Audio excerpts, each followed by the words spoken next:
شما دیده ای که به خاطر زندگیشان رو خوب کردن چیکار میکنن؟ نزد فالبین ها میروند، نزد جادوگرها میروند، دیگر و دیگر. تو که چیکار میکنه؟ شوهری مرا گرم کن، شوهری مرا این کن که دیگر نزد دیگر زنان نرود، این کن فلان کن. پس میدانید حکمش چی است؟ هر زنی که هر نفری که نزد جادوگرها میرود، نزد فالبین ها میرود. زنها زیاد به این چیز اعتقاد دارن یا باور دارن. یعنی اصلا مسلمان باید که عموما به جادو، به سحر، به دلگرمی، به فالبین باید باور نکنه. چرا؟ بخاطر که ایمانش بر هم میخورد. تمام.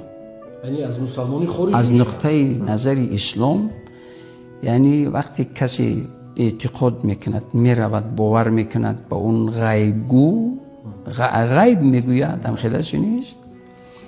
وقتی که به اون باور میکند از دایره اسلام بیرون میشود. اگر زن باشد حتمی باید دوباره نکاح کند، یعنی نکاحش بکن، نکاح بریده میشود. این نقطه اول.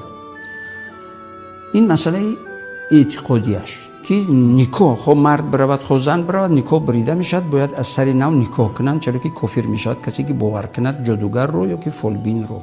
یعنی فالبین جادوگر از یک بلا است. خب این مسئله اول. مسئله دوم، هر انسانی که تکیه به همون جادو و فالبین میکند تلخ ترین زندگی رو میبیند. ببینید تجربه از روی تجربه، از روی حیات. کسی که باور میکند یعنی چی؟ مسلمان دویم باید تکیه به پروردگار کند. حالا این زن یا اون کلینچک یا که عروس یا که کسی نباشد میرود تکیه به کی میکند؟ یک جادوگر، یا فریبگر، یا حرامخور، یا کافر. فالبین جادوگر مسلمان نیست اصلا، اونو کافر هستند. تمام. سخت‌ترین جزا رو اسلام برایشون گفتگی است. اگر قبیح هم شد سختشون هم برسد، من واقعیت باید بگویم. یعنی اونا اصلا مسلمان نیستن. با وجود اگر ریش هم بمونن، سله و جلک هم بپوشن، مسلمان نیستن. حالا انسانی مسلمان از ایمانش چیزش میموند که پیش یک کافر میرود، یک غیبگوی دروغگوی رو. بسیاری از اون فالبین و جادوگر رو یعنی روانشناس هستن. انسان ببیند در حال میدونه که چی مشکلی دارد، یا 4 جمله سوالا رو میتید مشکلیش در حال یعنی از خود میکند، بعد از مشکلیش آغاز میکند، بعد میگه خب همسایه نمیچی و زنی هیور رو نمیچی و کیمچی و خیش و دیگر. خب همه انسان از عثمان افتیدگی نیست، خیش دارد، همسایه دارد، در صحرا تنها نیست.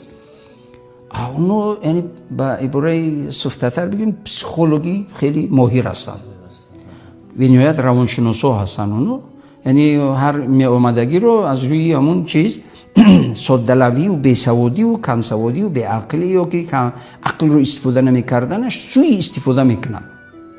برای همین نباید که به این کار دست بزنن، چرا که زندگیشون به برکت می شود. فرزندان نحسی و کسرتی و کثافتی و بدبختی به فرزندانشون تأثیر میکنند.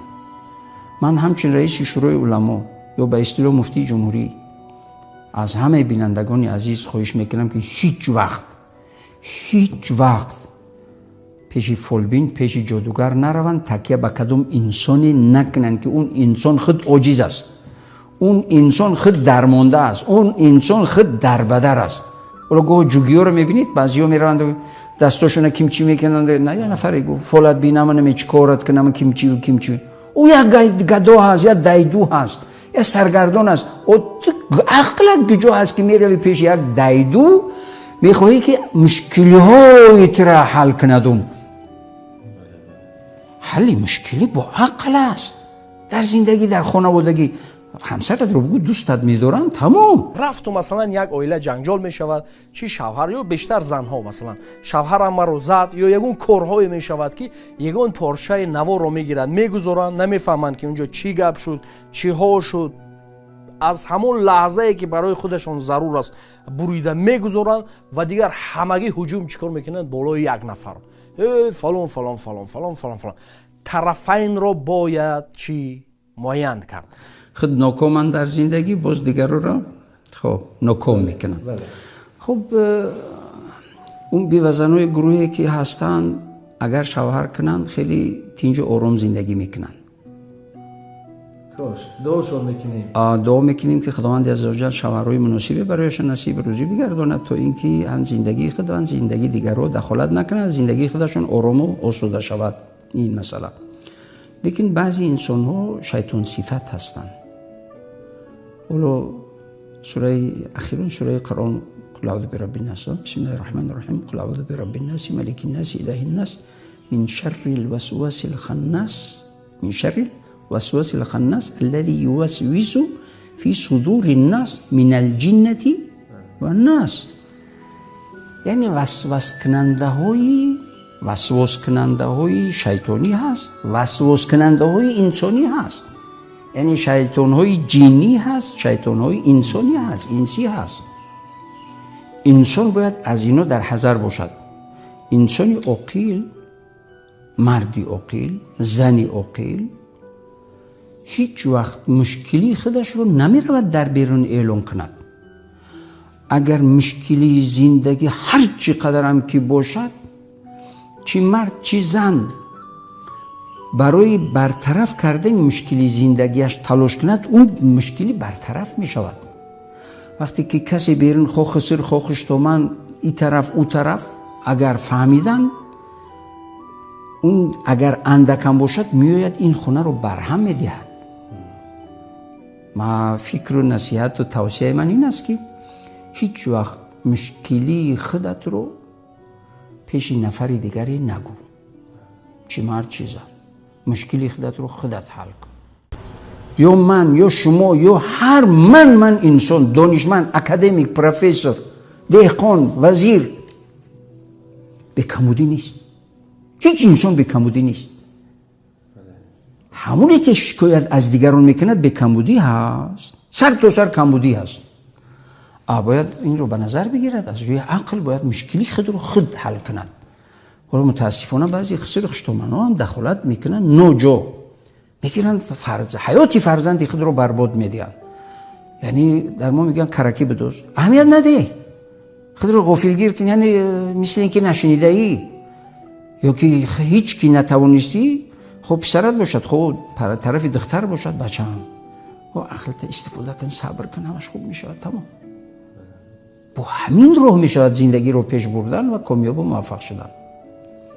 همین پدر و مادر کلین، پدر و مادر داماد، همین چی حق ها دارن در زندگی دختر؟ آیا حق دارن دخالت کردن یا نه؟ اگر کوتاه میگفتید. پدر و مادر فقط حق احترام دارن که باید که پسر پدر رو و پسر مادرش رو و دختر پدرش رو و دختر مادرش رو احترام کند. لیکن دخالت کردن برای جدا کردن که مدام این داماد معقول نیست یا مدام این کلین معقول نیست حرام است.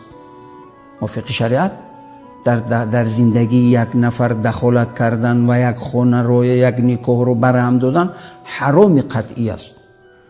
با حرام گفتن این به پایان نمی رسد.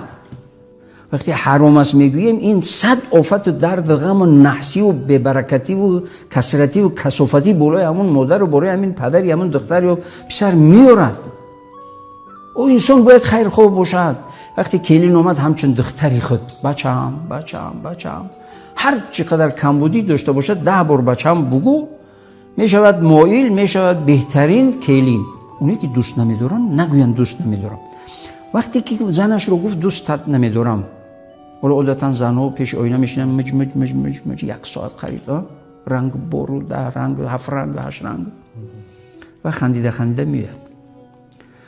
بعد گفتی که آخه میمون کردی، تمام دلش شکستی، امید شد. لیکن اگر خندیده ماشاءالله بسازی باشیدی، هیچ پیر نمیشه که نمیشه، تمام